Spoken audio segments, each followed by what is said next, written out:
देखिए, बीपीएससी का मुद्दा तो लगातार चलता ही रहा, लेकिन आज 4 जनवरी है और बापू परीक्षा परिसर में जो परीक्षाएं रद्द हुई उसकी परीक्षा पुनः जो है वो फिर से आयोजित की गई है। जो आज तमाम 22 सेंटरों पे जो है वो परीक्षा ली जा रही है। हमारे साथ छात्र नेता सौरभ है। आप लोग का सपना तो टूट गया। बहुत बहुत धन्यवाद आपको। निश्चित रूप से सपना टूटा नहीं है, ये बिहार सरकार और प्रशासन का जो तुगलकी फरमान है, निश्चित रूप से बीपीएससी के चेयरमैन द्वारा सुनाए गए तुगलकी फरमान पर ही सारी व्यवस्था चल रही है। मुझे लगता है कि वो वक्त आ गया है कि अब आर पार की लड़ाई हम लोग किसी भी तरीके से पीछे नहीं हटने वाले हैं। गर्दनी बाग धरना स्थल पर हमारा आंदोलन जारी है। प्रशांत किशोर जी अलग से कार्यक्रम कर रहे हैं, उनका भी स्वागत है। पप्पू यादव जी कई कार्यक्रम चला रहे हैं छात्रों के सहयोग से, उनका भी स्वागत है।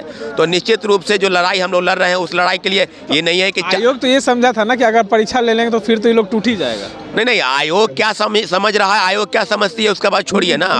आयोग तो काफी चूक करे। पहले कहते थे कि सामान्यकरण को लेकर, उसके बाद अब आई है कि स्केलिंग प्रोसेस पर आई है।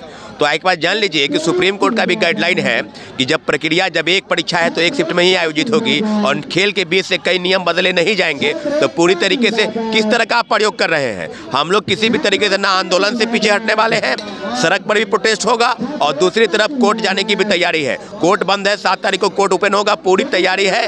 पूरी तरह से हम लोग कोर्ट में भी जीतेंगे, क्योंकि जो खेल चल रहा है इस प्रदेश में, शिक्षा माफिया, कोचिंग माफिया और कई तरह के माफिया जो हैं इसमें फल फूल रहे हैं। उनको ध्वस्त करने के बजाय छात्रों की आवाज़ को लाठी के दम पर कुचलने का प्रयास, प्रशांत किशोर के आंदोलन को भी कुचलने का प्रयास जो है वो चल रहा है। तो हम लोग यही चाहते हैं कि सरकार हम लोग से बातचीत करती है, सरकार ने बातचीत नहीं किया। मुख्य सचिव ने बातचीत किया, मुख्य सचिव ने कहा कि आप 48 घंटा का समय दीजिए, पूरी जाँच करा लेंगे। 28 परीक्षा केंद्रों की सूची हम लोग उनको सौंपे थे बिहार के तमाम जिलों में जहाँ पर गड़बड़ी सामने आई थी, लेकिन हुआ कुछ नहीं। हुआ इसलिए कुछ नहीं क्योंकि पूरा खेल जो है वो समाप्त हो चुका है। आपको पता है कि 200 एसडीएम में 136 पद को बेचने की तैयारी है बीपीएससी की, और कई लोग, सत्ता पक्ष हो या विपक्ष के लोगों, सब लोगों का मिली भगत कहीं ना कहीं इसमें शामिल है। अगर इतने ही आपको शौक है तेजस्वी यादव जी, तो आप अपने विधायकों के साथ, सांसदों के साथ आप बीपीएससी गेट पर बैठ जाते, आप गांधी मैदान बैठ जाते, आप गर्दनी बाग में कहीं कोने में आप बैठ जाते। लेकिन इस प्रकार से जो चीज़ इस प्रदेश में हो रहा है, निश्चित रूप से पूरा बिहार का युवा,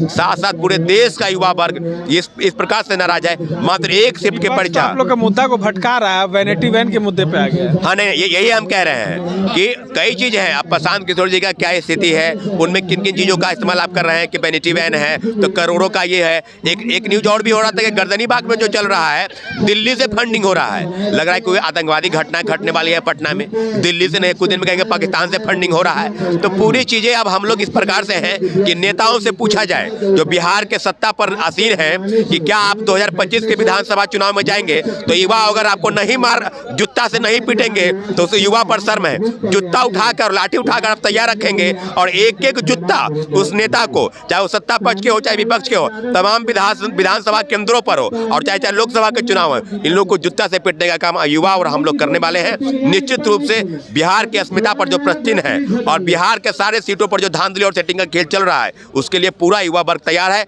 हमारा जो संघर्ष है वो जारी रहेगा। निश्चित रूप से गर्दनी बाग धरना स्थल पर सौरभ, बिहार के मुख्यमंत्री नीतीश कुमार है, बिहार से जन्मे, बिहार के पढ़ाई लिखाई हुई, बिहार से भी इंजीनियरिंग किया, लेकिन अब भी बिहार के बच्चों की हालत को नहीं समझ रहे। निश्चित रूप से छात्र राजनीति की उपज है नीतीश कुमार जी, और नीतीश कुमार जी विगत 17-18 वर्षों से इस राज्य के मुख्यमंत्री भी है।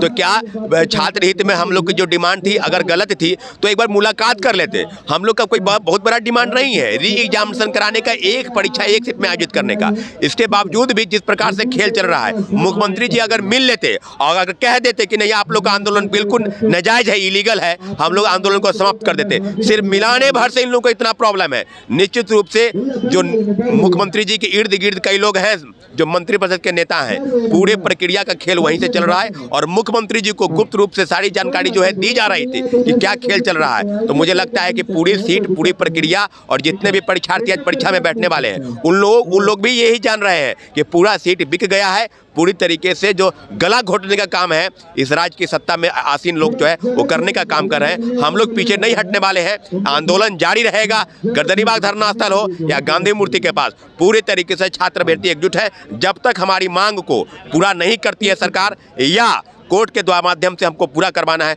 पूरी तरीके से हम प्रतिबद्ध हैं। चलिए देखिए परीक्षा क्यों नहीं रद्द हो रही है, छात्र नेता सौरभ ने बता दिया है। इस तरह के तमाम अपडेट्स के लिए बने रहिए इनसाइडर लाइव के साथ। पटना से।